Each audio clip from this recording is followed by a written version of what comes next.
तो હું આપણે દેશી મેવાડીને કહું કે મારા પિતાજી ની પૂરા દેશના પિતાજી બરાબરી છે તો આપણો ફર્જ બને મારા બગી સાहब वाला ने क्यों चाहे चित्तौड़ वाला ने क्यों किने भी अच्छी जो फर्ज बने कि आज वो बंदा वैसा आदमी वो अद्वितीय अजातशत्रु और यूं कहना चाहिए कि न हुआ भूतों भविष्य।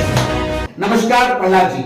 नमस्कार सर, स्वागत है आपका हमारे टीवी चैनल में। धन्यवाद जी जी प्रहलाद जी, मैं जानना चाहूंगा कि आप शिक्षा के क्षेत्र से राजनीति के क्षेत्र में कैसे पदार्पण कर रहे हैं? मैं विभिन्न परिप्रेक्ष्य में देखता हूं माननीय अटल जी के समय से, जब हम विद्यार्थी छोटे थे जी, और माननीय कलाम साहब को हम देखते हैं, और इस प्रकार के विभिन्न बड़े बड़े राष्ट्रीय स्तर के, केंद्रीय स्तर के राजनेताओं को, नीतिकारों को देखते हैं जी।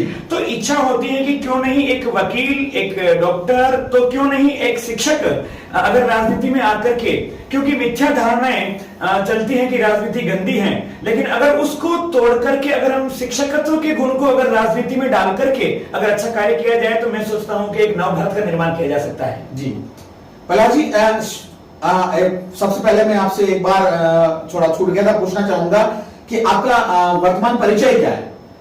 मैं मुख्य रूप से 98 यानी लगभग 25 वर्षों से शिक्षण कार्य और विभिन्न सामाजिक संगठनों से, विद्यार्थी संगठनों से और विप्र फाउंडेशन कहिए या आरएसएस संघ कहिए, विभिन्न सामाजिक संगठनों से कार्य करता हुआ और बहुत करीबी से, बहुत जमीनी स्तर से किसान पुत्र होने के नाते गरीबी और मजदूरी देखी हुई है, हाथों से की हुई है, उसके ऊपर से उठते हुए आता हूं, तो मैं देखता हूं कि यह एक संघर्ष भरी जीवन की कहानी, और यहां तक शिक्षण कार्य करवाने के बाद जब मैं वर्तमान परिप्रेक्ष्य की राजनीति को देखता हूं तो मुझे इस टाइप से लगता है कि मुझे अपना कार्य राजनीति में भी करना चाहिए, शिक्षक धर्म के निर्वहन के साथ साथ। जी प्रहलाद जी बताएं, जैसा कि अभी राजस्थान में चुनावी हलचल तेज हो चुकी है और माना जा रहा है कि आप बड़ी सादरी क्षेत्र से अपना भाग्य आजमाने वाले हैं जी, किस दृष्टि से देख रहे हैं आप, किस प्रकार से आप इसमें अपना कार्यक्रम या कार्य करेंगे?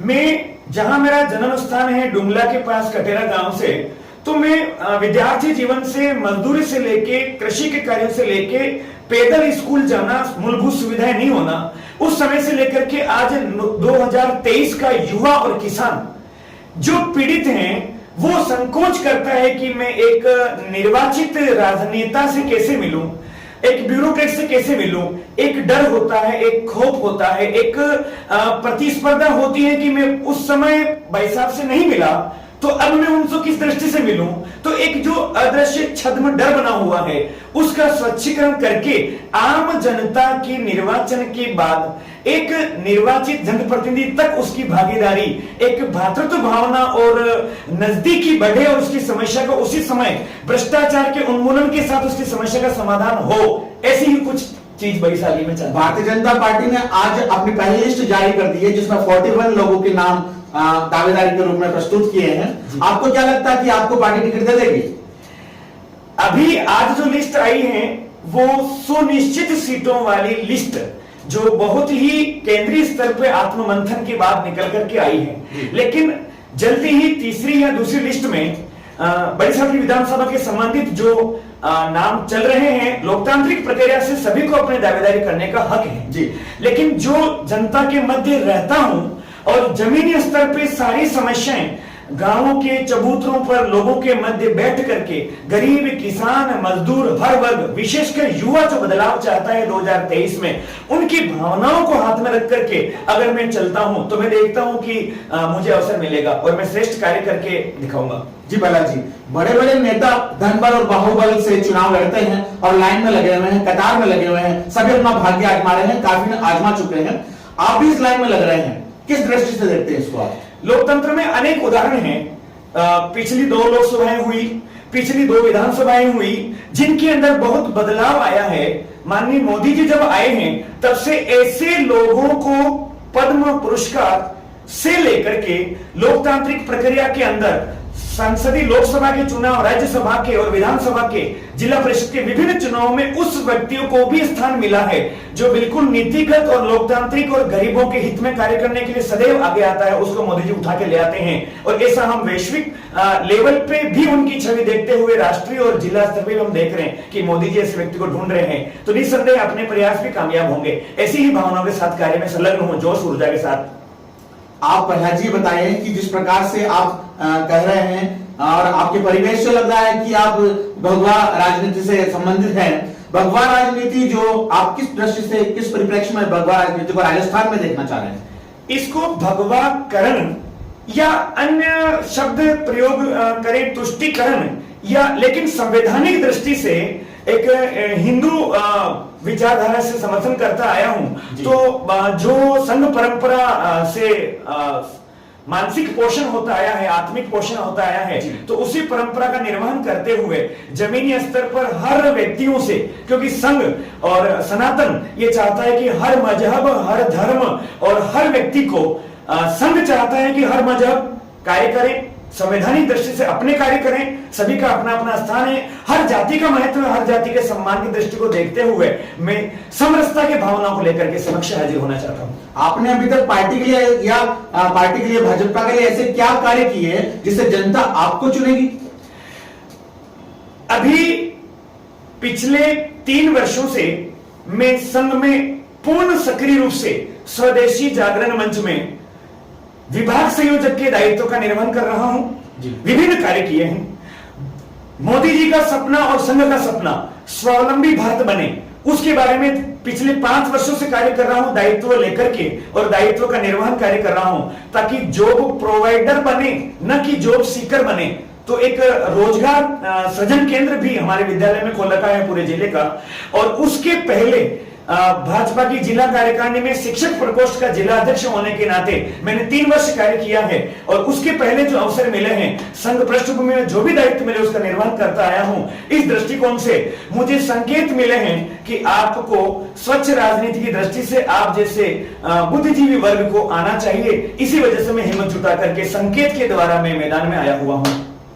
अभी कुछ परिप्रेक्ष्य में देखा जाता है कि काफी इंसान जो है, जो चुनाव लड़ रहे हैं, काफी नेताओं ने चुनाव लड़ा है, कहीं ना कहीं ऐसा हो रहा है कि पार्टी जो है वो दूर होती जा रही है और जो लोग हैं, जो चुनाव लड़ रहे हैं, नेता है, वो अपने दम पर खुद ही उभर रहे हैं। इसको किस दृष्टि से देख रहे हैं? कहीं ना कहीं पार्टी जो है, पार्टी उनके नाम से नहीं, ऐसा लग रहा है जैसे उनके नाम से पार्टी चल रही है।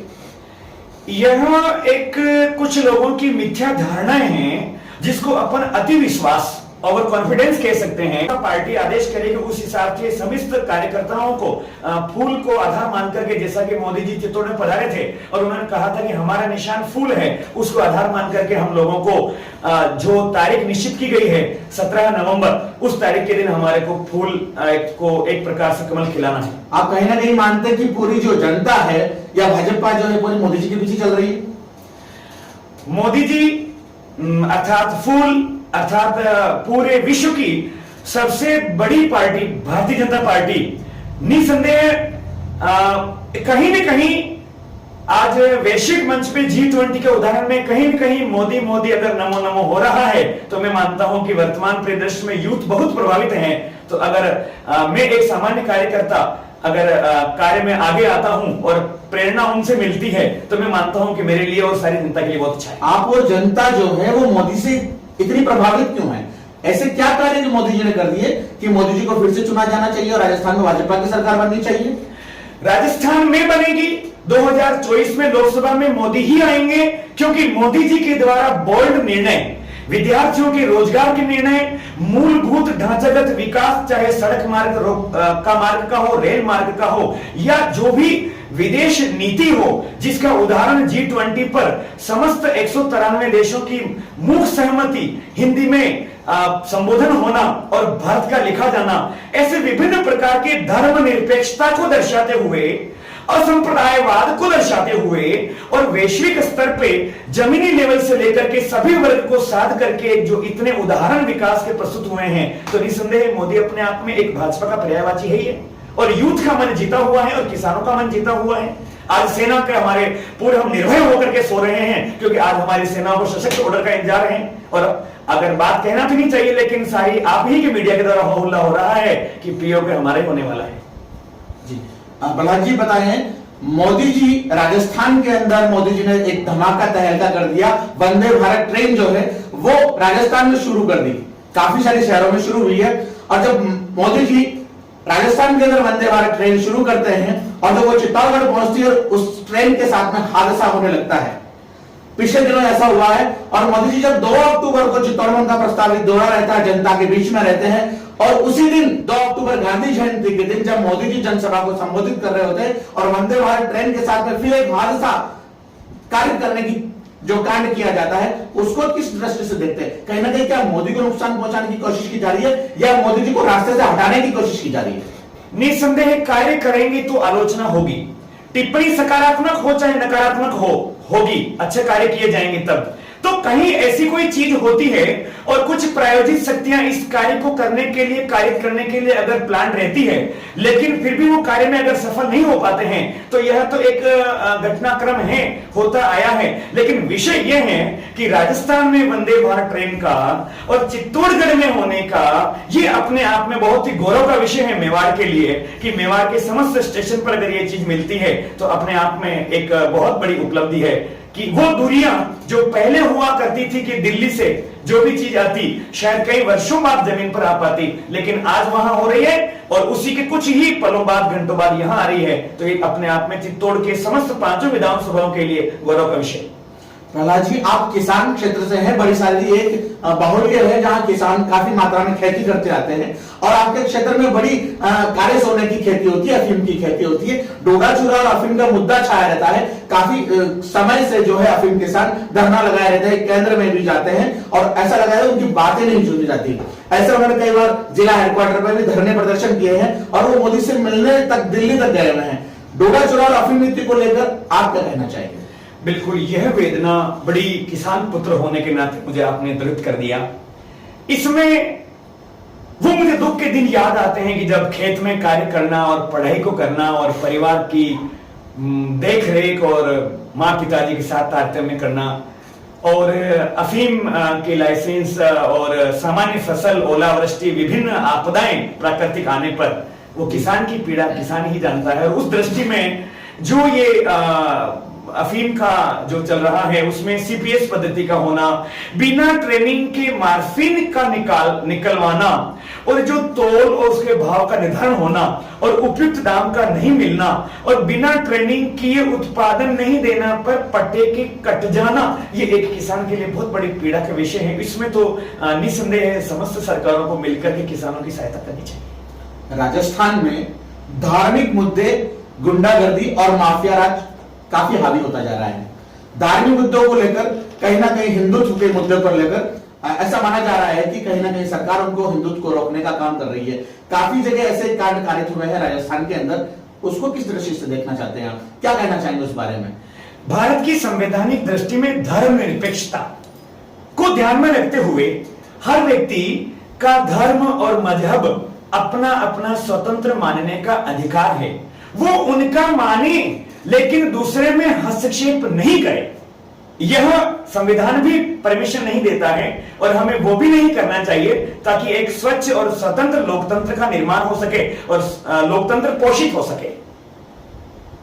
काफी सारे नेता जो विगत नेता हैं वो स्थानीय मुद्दों पर, सड़क, पानी, बिजली के मुद्दों पर चुनाव लड़ते आ रहे हैं।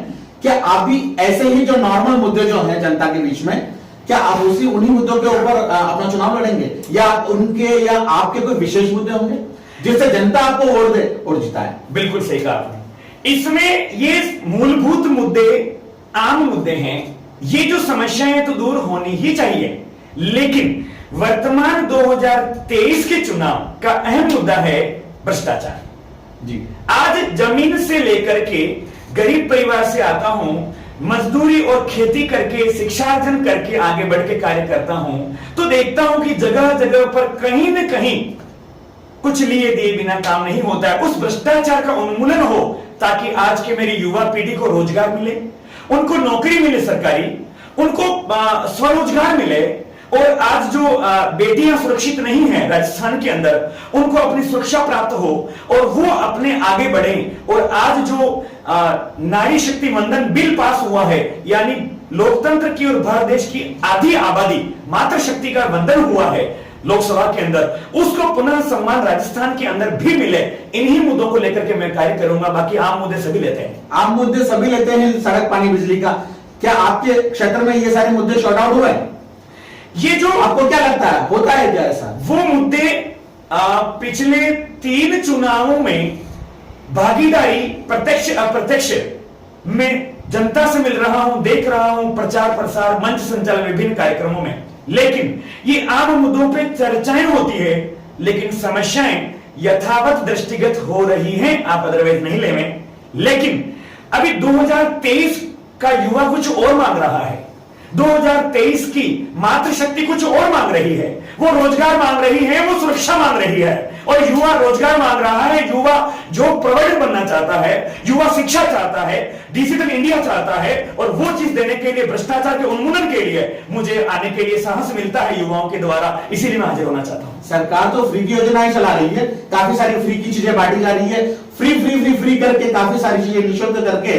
और कहीं ना कहीं जो सरकार जो है, कहीं ना कहीं लोग हमें वादे करती है, कहीं कुछ ना कुछ। अभी मोबाइल भी फ्री में दिए जा रहे हैं, पहले से ही 90% जनता के साथ में मोबाइल ऑलरेडी है। बहुत अच्छा सवाल है। किस प्रकार से देख रहे हैं आप इस नीति को? बहुत अच्छा सवाल है। क्या जनता का पैसा जो है, नीति नहीं कहना चाहिए, आज जो टैक्स का पैसा आता है, रामायण काल के समय से सिखाते हैं कि जो पैसा आता है तो इंद्र समान वर्षा करता है। अर्थात जो टैक्स का पैसा आता है उसको समान विकास कार्यों में आवश्यकता अनुसार बरसाया जाता है, माने कि उसको खर्च किया जाता है।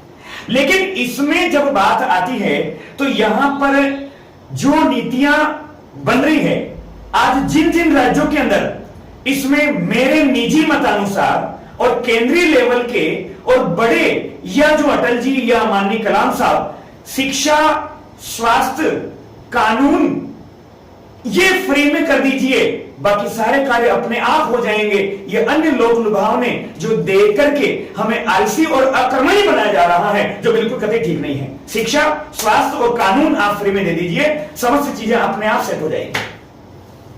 आपको क्या लगता है अभी जो वर्तमान माहौल है, पिछली सरकार का जो रहा है, जो चल रहा है, और जनता के बीच के जो मुद्दे हैं, कहीं ना कहीं आम जन में विश्वास, अपराधियों में डर, जो स्लोगन है पुलिस का, और जो नेता है, जो प्रशासन है, कहीं ना कहीं जनता उससे डरी हुई है। कहीं ना कहीं ऐसे जो लोग हैं, आम जनता है, जो बेचारे बिल्कुल ही किसी प्रकार से किसी चीज में इन्वॉल्व नहीं होते हैं, उन पे विभिन्न धाराएं लगाकर या उनको परेशान करके अंदर डाल दिया जाता है, किसी वजह से उनको परेशान कर दिया जाता है, किसी का घर तोड़ दिया जाता है। इस तरह की काफी सारी बातें जो है, कहीं क्रियाकलाप जो है यहाँ पे आपके क्षेत्र में और राजस्थान में होते चले आ रहे हैं, उसके प्रति आपका क्या मंतव्य है और क्या कहना चाहेंगे?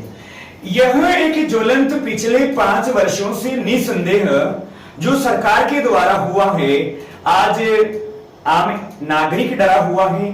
आज आप गांव में जाइए, आप शहर में जाइए, और आप एक वेशभूषा नेता की या एक अधिकारी की मत रखिए, आप एक किसान की वेशभूषा, क्योंकि लोग आपसे भी बात नहीं करेंगे, तो आप सामान्य रूप से आप जाइए, उनके पास बैठिए, उनकी मनोवृत्ति के हिसाब से उनके साथ चाय पानी का सेवन करिए, तो वो अपना तो मान करके मन की बात रखेगा कि आज वो डरा हुआ है।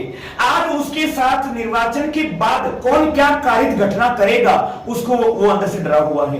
क्या प्रशासन क्या करेगा, प्रशासन किसके दबाव में कार्य करेगा, क्या कौन सी पार्टी किसके द्वारा क्या कार्य करवाएगी, इन चीजों का एक भय व्याप्त है। तो एक स्वच्छ राजनीति, एक निर्भय राजनीति और एक निर्भयता डेवलप हो, और स्वतंत्र तरीके से बहन बेटियां और युवा और आमजन अच्छा कार्य कर सके, अच्छा शिक्षार्जन कर सके, अच्छा विकास हो सके, और इस प्रकार से अगर माहौल डेवलप हो जाए तो ये राम राज्य की परिकल्पना नहीं है तो क्या हो सकता है? राम राज्य की परिकल्पना से याद आया कि राजस्थान के अंदर से देश भर के अंदर राम राज्य की जो है, राम मंदिर का जो मुद्दा है, वो मंदिर का काम चल रहा है, परिपूर्ण होने वाला है।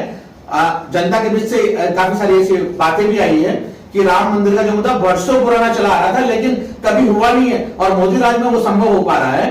तो वो किस दृष्टि से देख रहे हैं? वो सारा संवैधानिक प्रक्रिया से हुआ, न कि किसी के द्वारा प्रायोजित हुआ। जी, पहला निर्माणाधीन हो रहा है और रामलला की मूर्ति की प्राण प्रतिष्ठा 3 दिसंबर की घोषणा रिजल्ट के बाद जनवरी महीने में होने वाली है। प्राण प्रतिष्ठा निसंदेह एक संवैधानिक प्रक्रिया के तहत हुआ, लेकिन इसमें जो चीजें हो रही है वो सारा ही कार्य अपने आप में एक संवैधानिक प्रक्रिया से हो रहा है। इसमें किसी का कोई धर्म या मजहब के चोट नहीं पहुंचाई जा रही है और समस्त जो भावनाएं हैं, आज 1992 की घटनाएं याद करो, जब हम बच्चे छोटे थे, आडवाणी जी रथ की यात्रा लेके निकलते हैं, आज अटल जी जब हुंकार भरते हैं तो उस समय जब वो पुराना अगर दृश्य याद करते हैं तो खून खोल उठता है निसंदेह आराध्य देव के समक्ष में। तो इस संदर्भ में मैं मानता हूं कि अगर सनातनियों का सपना पूरा होता है तो क्या मोदी जी इससे श्रेष्ठ और क्या कार्य कर सकते हैं। उत्तर प्रदेश के मुख्यमंत्री आदित्यनाथ योगी जो कार्य उत्तर प्रदेश में कर रहे हैं उसका कहीं ना कहीं असर राजस्थान में भी देखने को मिल रहा है। जो बुलडोजर वहां चल रहे थे वो बुलडोजर की संख्या आजकल राजस्थान में भी हर क्षेत्र में और कार्यक्रम में नजर आने लगी है। उसके बारे में क्या कहेंगे आप? श्रीमान, राजस्थान तो क्या, आप टीवी देखते होंगे, पूरे देश में ही उसकी प्रतीक्षाया दिख रही है। आज बुलडोजर से फूल वर्षाए जा रहे हैं, आज बुलडोजर और जगह पर भी चलाए जा रहे हैं, चाहे उत्तर प्रदेश की सीमावर्ती राज्य हो, चाहे दक्षिणी भारत हो, जहां पर इन चीजों की होता है, क्योंकि इसमें वो कोई एक किसी मजहब को चोट पहुंचाना, किसी व्यक्ति विशेष को चोट पहुंचाना नहीं है। जो असंवैधानिक कार्य करता है और जो गरीबों का शोषण करता है, जो माफिया पनपाता है, उनके खिलाफ दंडात्मक अगर कार्रवाई होती है तो उसमें अगर योगी राज कर रहा है तो कोई दिक्कत नहीं है। तो आपको लगता है कि राजस्थान में योगी राज जैसे राज की जरूरत है? हो सकता है 8 महीने बाद या सरकार बनने के 8 महीने बाद या 15 महीने बाद या 6 महीने बाद यह प्रतिछाया दृष्टिगत हो जाए। इस प्रकार की अगर संभावनाएं बनती है तो निसंदेह अगर किसी गरीब का और किसी का अगर ये मातृ शक्ति सुरक्षित रहती है, एक बालक और बालिका निर्भय होकर विद्यालय जा सकते हैं और किसान अपना कृषि की जो किसानी निर्भय होकर कर सकते हैं, तो ब्यूरोक्रेट्स का और राजनेताओं का और निर्वाचित लोगों का, विधायकों का, मान्यों का, सभी का सहयोग मिल जाए और नहीं मिलता है, इस प्रकार के उदाहरण पेश होते हैं, तो इसमें निसंदेह राम राज्य की परिकल्पना ही है एक प्रकार की। जी प्रहलाद जी, एक जानकारी मिली है कि अटल जी के निधन पर आपने मुंडन करवाया था, ऐसी कुछ बात सामने आई है। हकीकत क्या है इस मुंडन के पीछे, राज क्या है?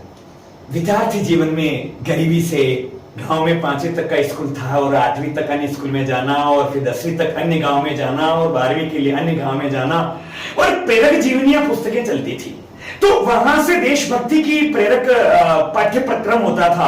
और करते हुए जब अखबारों के अंदर, जब रंगीन अखबार रविवार को मिलता तो उसके अंदर महापुरुषों की जो आती थी, उसमें अटल जी की, कलाम साहब के या विभिन्न ऐसे लोगों की आती, तो मुख्य रूप से अटल जी का मैं संग्रह करता। बार बार पढ़ने से इस बाल मन के अंदर बहुत सारी चीजें ऐसी अंदर घर कर गई कि हम आदर्श उनको मान लिए गए।